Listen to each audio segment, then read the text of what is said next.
Hello, everyone. Welcome to episode number 26 of Chatting with Anthony. Today's episode is going to touch on our offerings to God, specifically our time, and specifically about why don't we give God more of our time. And this is something that I struggle with, honestly. I have a hard time offering up time to God and then giving it to Him, to the extent that I'll set some time aside, but I'll let my mind wander. It'll wander and then I'll go back to praying and then wander and go back and that kind of thing. So why don't we give God more of our time? Time is very important. It is arguably our most valuable resource. Time waits for no man. The sun goes up and the sun goes down regardless of what you did in that 24-hour period. And we all age everybody ages different, but I mean, the days still count the same for everybody. It's a matter of what you do at the time, and that's another topic that I think I've touched on at least a little bit in the past, and something I've been trying to think of video ideas, and that's something I think I'll touch on. But yes, I would argue time is our most valuable resource, because it's a blank canvas. You can do anything you want with it. You can take care of your body, take care of your family, emotionally, spiritually, monetarily, physically. Time is what allows us to, God's what allows us to do it, but I mean, time is what He gives us to do these things. What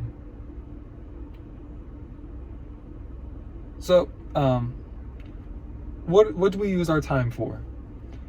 Well, we use it to work because we need to make money. Now, either you are currently working and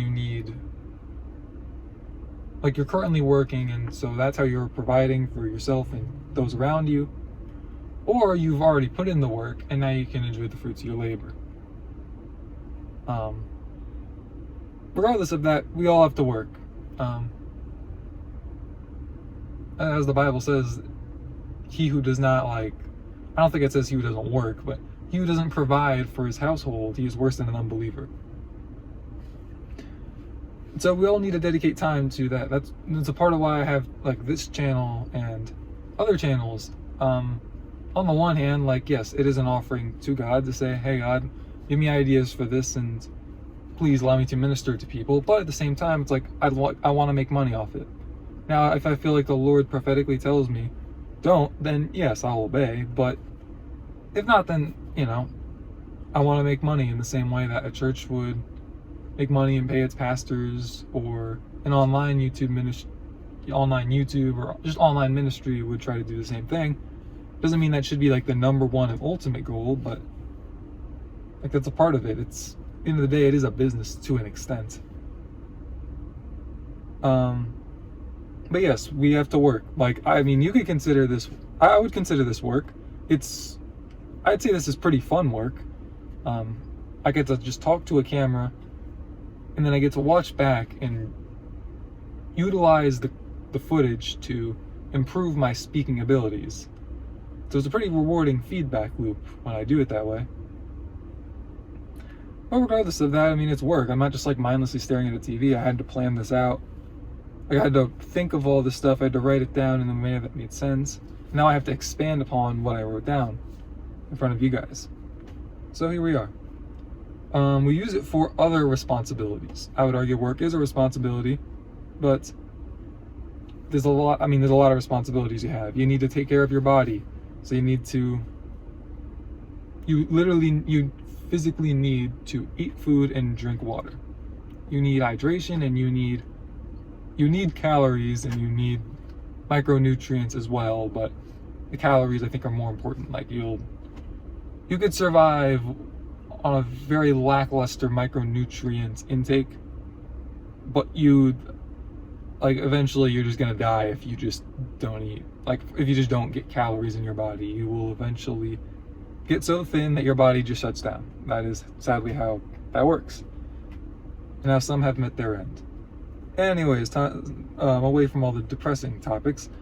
So we also use it to maintain our living space. House, apartments, car, shopping basket, God forbid, if you're at that point. Whatever that is, you need to maintain that. The bigger the space is, the more there is to maintain. Now you can outsource that maintenance. You can outsource it by like from a company, or like if you're like, you know, married, for example, if you're the one working and you have a stay-at-home wife, then it's likely that your wife is going to do, hopefully not like all of it, but your wife will likely do a lot of it because she's going to be the one at home majority of the time anyways.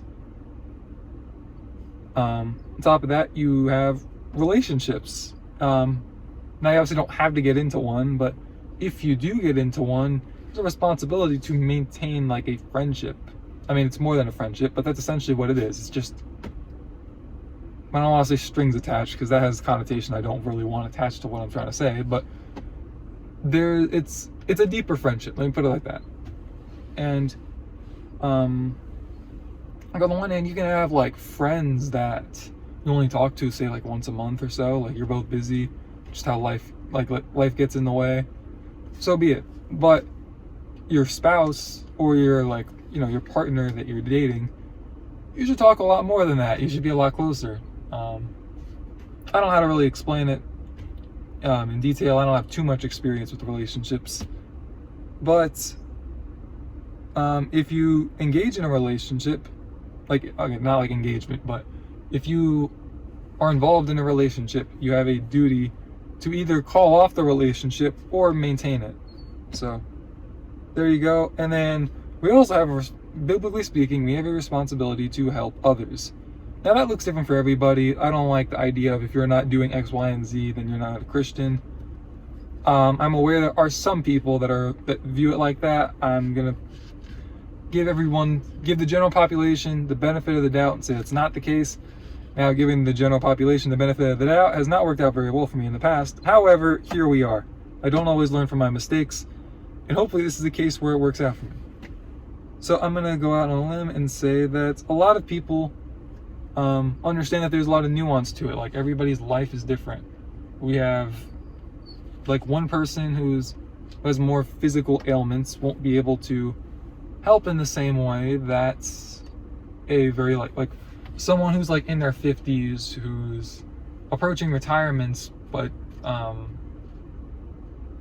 might be very good when it comes to what's the term, like plumbing, for example.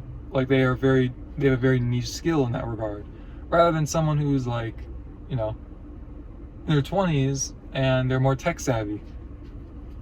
They'll be able to help in different ways, and there's probably more of a need for tech savvy stuff, especially nowadays, which is how much stuff is online, rather than plumbing. It's just kind of like the tech stuff you always need to maintain and update. The plumbing is kind of just like the guy shows up like every couple months when you have a problem, or if you just want to make sure you don't wait till you have a problem. And at first glance you would say like, wow, the other guy's serving so much more. Look at him, he's serving the Lord. Look at the other guy over there, he just doesn't do anything. And it's like, have you tried critical thinking? But anyways, I'm not here to insult you guys, just food for thought. My bad. Anyways, so we also use it for our hobbies. Now, I will count what I'm going to say next as a hobby. It is very debatable. I would argue it's as close to a responsibility as it is any other hobby, quote unquote, I could think of. But exercise. Now, when I say exercise, I'm more talking like the bare minimum, like just making sure that you're not at risk of just dropping dead. Like, go for like a 30-minute walk every couple of days. Hope and try not to be a literal couch potato during all that other time. I'm not talking about going to the gym and even lifting weights, but that part I would argue is a responsibility. I would argue, but I'm just gonna say exercise in general, because like I go to the gym and I weight lift for like an hour plus 4 or 5 times a week. That is a hobby of mine. I am blessed. I live in a country with an abundance of food and water, and that I have the ability to go to a gym and target certain muscles and intentionally exercise them in a manner to make them bigger. Or and I don't want to just like blanket statement in it and be like, oh well, it's worse than Africa, because like I feel like we've been saying that forever now, sadly. But like just a lot of the other places in the world, it's like, where is my next meal gonna come from? Here in America, it's like, all right, how can I eat more without getting fat? So we just have a different set of problems over here. We've kind of, what's this? For the sake of businesses making money, I think we've gotten to a point where it's like we need to find new ways to indulge without overdoing it, if that makes sense. And I'm guilty of that 100%. I'm not even trying to say, like, I know the way I phrased it probably sounded like I was saying it like it's a bad thing. I'm not saying it's inherently bad. I think it is to an extent, but everyone's different. Like, when I'm starving, I don't want to just like gorge on like, I don't know, like peanut butter, just something, not that it's unhealthy, but you just don't want to like take in a whole bunch of it. So if I feel like stuffing my face with something, I go for like popcorn, or like I'll go for like a light quote unquote popcorn. It's not like super fatty in terms of like the fat macronutrient. Or if I want a soda, I go for like a diet soda rather than the full sugar soda. Stuff like that. But I guess I could also argue hobbies into like how you want to construct your diet, as long as you don't have like a certain health ailments that requires you to follow a certain diet. Like in my situation, I choose how I want to eat. I can eat pretty much anything. I'm not allergic. Don't have any dietary anything that I know of. Hopefully it stays that way. Please, Lord. I like food.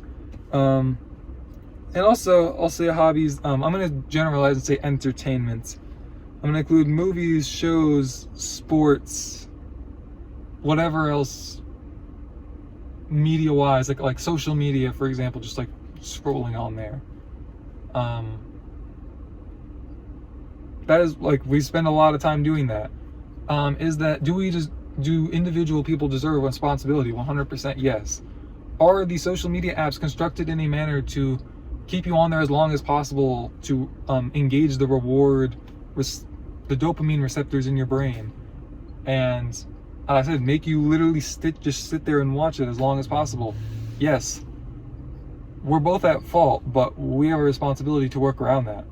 Funny enough, this is going on YouTube. YouTube is something that I would watch for like 3-4 hours every night, and it was like I was afraid to go without it. It was hard, and I finally found a way to compartmentalize that works very well for me. I'm not saying this is going to work well for everybody, but again, for me, the only time I watch YouTube is if I am on a treadmill. If I'm out for a walk, just like outside, I don't do it. If I'm doing literally anything else, I don't do it. If I'm on a treadmill, I'm allowed to watch YouTube however long I want. I mean, sometimes I'll set like specific goals. For example, like try to make it a point to watch more productive stuff that I can like learn from. But like just in general, I can watch anything I want, just like pure entertainment that's not going to teach me anything. It's just going to give me a good laugh. Again, only on the treadmill, and I'm looking over because I'm looking at the gym that I just walked out of. So all in all, kind of like going back into what I said earlier, God is the reason that we can do all these things. He is the reason that we have this time here on this earth.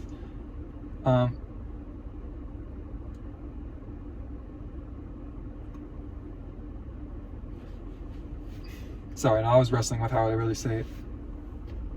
So he deserves our time. How much though?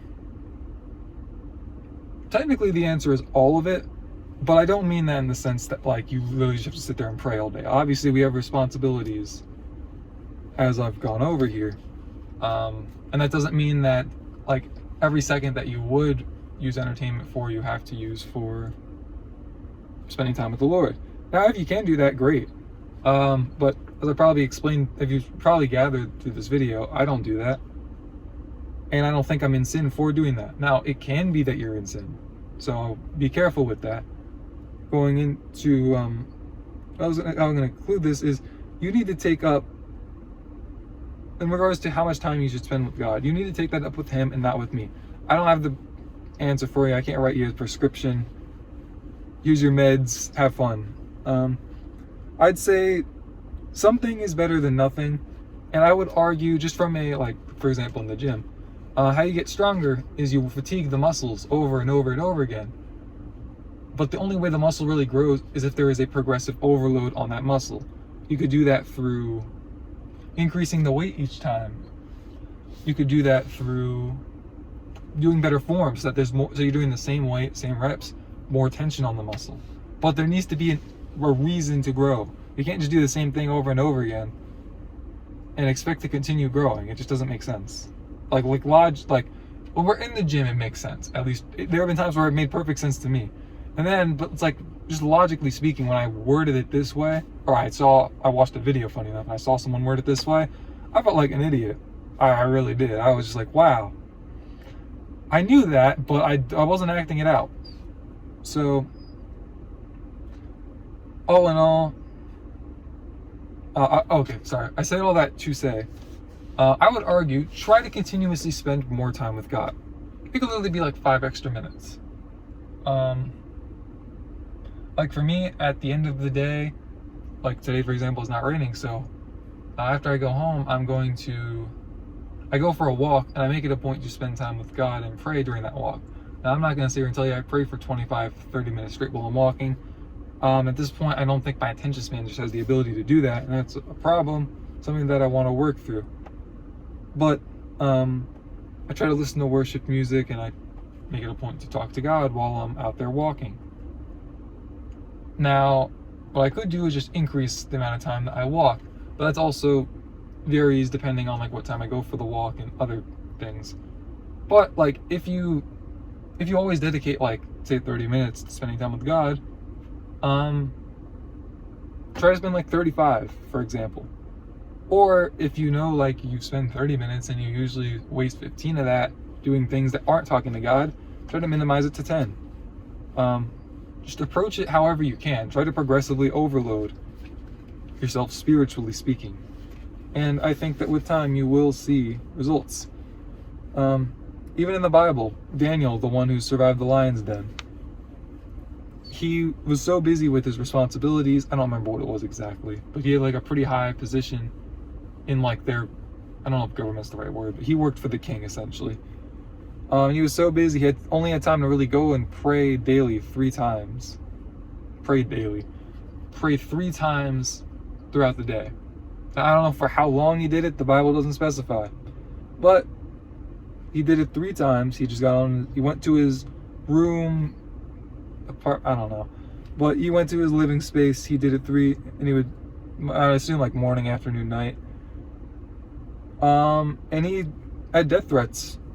Like, especially when I don't remember what they were, but like if you remember the VeggieTales edition of this, where like I think they're like asparagus, singing, "Oh no, what you gonna do? The king likes Daniel more than me and you."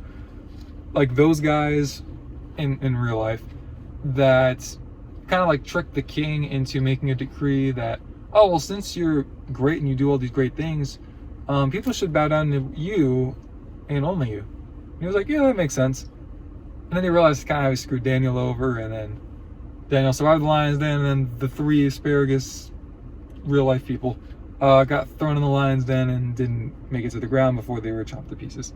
Anyways, sorry for those morbid details. Anyways, basically what I'm trying to say is something is better than nothing. Like if you can't bring yourself to overload this, then just maintain what you're doing for now. Just spend time with God. That's the only way that you can really walk properly. Anyways, that's enough of me for today. Have a wonderful day, you bozos. Stay safe. I hope I catch you guys in the next one.